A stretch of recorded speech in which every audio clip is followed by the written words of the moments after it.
What's up everyone, Z-Dub here, and thank you for stopping by and checking out my review of Mortal Shell, released for the Xbox One, PS4, and as a timed exclusive on PC through the Epic Game Store. Now this is a value price title at $30, and it comes from an independent development house of only about 15 developers, and it's absolutely astonishing what Cold Symmetry has pulled off here, as this is a really well put together Souls-like title. While playing this, you can tell how much they appreciate From Software and what Miyazaki has brought to gaming, as this feels like a true homage to their games. Every moment of this release is basically a love letter to From Software, as it heavily borrows a lot from Souls, and it makes no excuses for doing it because it's just done so well. Now the funny thing is, I don't even feel like this is a copycat game or a blatant ripoff, as it feels like they are paying a proper respect to them as a fan of the SoulsBorne genre and wanted to make a similar title of their own.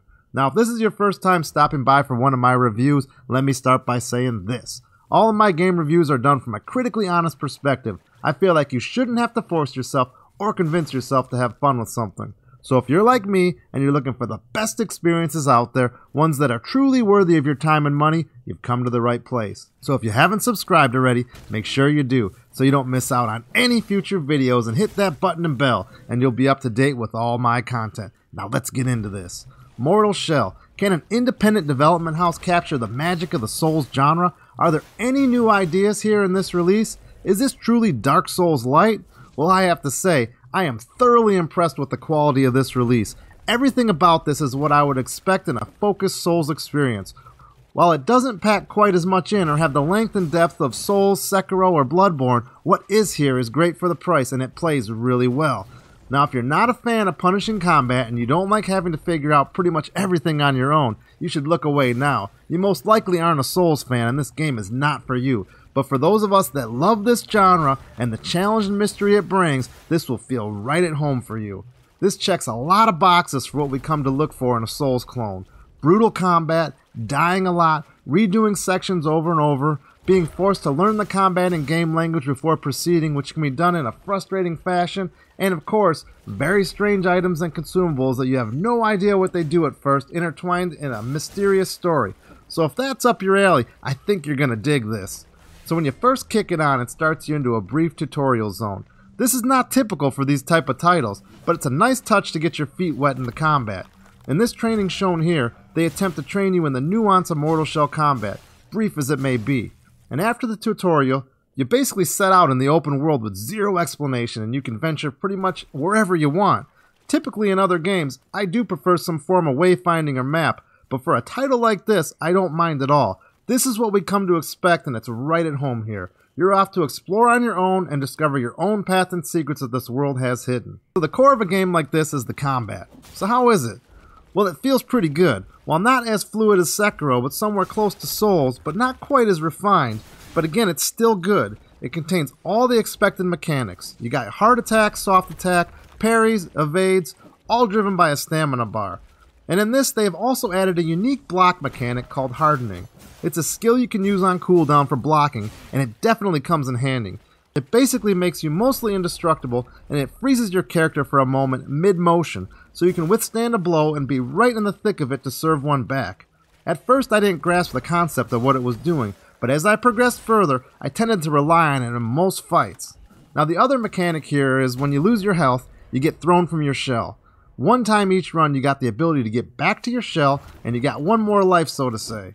There's no Estus flasks here, so you basically get 2 lives at all times. That is if you can get back to your shell. When you're out, you're basically a one-shot kill in your spectral form. Now as you progress through the game, you can find and unlock new shells, which are basically preset character classes. There are 4, and each is different in their attributes, be it health, stamina, and speed. They also have different skill trees to upgrade. Really, you can decide which shell works for you and your playstyles. There really isn't a restriction on which that has to be used. Now in addition to the 4 shells, there's 4 hidden weapons you can discover hidden in the game world. But in order to attain them, you gotta beat a boss. I enjoyed this as it felt really well paced and progressing forward with my character. Each of those weapons can also be upgraded with hidden materials and items found throughout the world. Now as far as character progression, this is where it starts to deviate from the Souls formula. There is no skill point leveling here, no min-max builds you can play with, only unlocking certain skills on the shells you choose to upgrade. So in that sense, I never got the feel I was making my character more powerful, and the enemies always hit as hard as they did at the beginning. But interestingly enough, my character didn't get stronger, but my playstyle did, and as I played, I got more powerful as a player, and that was a pretty cool feeling. Now, I really appreciated the way this game drip feeds the information, and it's really about your own discovery, all the way down to the path you choose to take in the game. You don't necessarily get stronger, as I said. I think you can take any route you choose as you progress. Now, just like the mystery of the story, the items found in the game pack the same mystery, and the developers did something pretty neat with these items compared to other titles. When you get an item, in order to figure out what it does, you gotta use it. And the more you use it, the more you discover about it. And then the game will reveal more information about that item. I don't want to go into too much detail on this and not to spoil it, but make sure you try everything as it helps to fill out your understanding of the game world. The pacing of the game feels great, and the mystery of what could be behind the various pathways is fun and exciting. There are times where I felt totally lost and just going through the same sections over and over, then all of a sudden, I found a corridor or tunnel I missed which took me to a whole new zone to explore. It's moments like that which make exploration in this game rewarding and special. The difficulty in this game as well, it never lets up. The combat is always punishing, and you'll constantly question whether you should proceed further or head back and spend your tar on upgrading a shell before you lose the tar on death. So what do I think could have been better with this title? I do have to say, I did miss the actual skill leveling that was not present in this game. In these type of games, I like to run the combat loop in an area over and over again, gaining the currency I need to upgrade my chosen attributes as I try different builds. That was not here, and the leveling was mainly unlocking passive skills and abilities to improve each shell. There was also no magic present, which could have been interesting to add to the combat, because everything here is melee focused. One other minor thing to mention is I was not able to fast travel between unlocked areas. I think that was a miss, and I would have appreciated a way to jump between zones I discovered. This didn't take too much away from the game, but it would have been a nice quality of life improvement that would have not taken away from the difficulty and challenge in my opinion. Now let's touch on graphics for a moment. The characters, enemy designs, and environments are all really well designed. The graphics look really good, and what you're seeing here is running at its highest settings on PC. I'd estimate it to look pretty close to this on console as well. The environments are well designed and detailed, really nailing the dark vibe they are going for with this. All the separate areas had a really nice feel to them. In each area it contains its own type of enemies and bosses, each with their own fight mechanics that you have to learn to combat. I did not tire of the enemies at all I was encountering, and the boss fights were as intense as any as you would find in a Souls game. So as far as lasting appeal and game length, the campaign weighs in at about 15 hours for a fairly competent player. It may take longer or shorter depending on how the combat goes for you and your own exploration path. I didn't get bored trying to find my way through this, and every time it punished me, I seemed to want to come back for more.